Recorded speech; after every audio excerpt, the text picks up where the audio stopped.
Di dia tempat orang gonjakan suka bunga bebarengan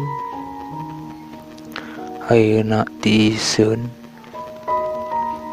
biasana garandeng ku mesin anu gogorowokan oge aya mah jadi sepi jempling gara-gara virus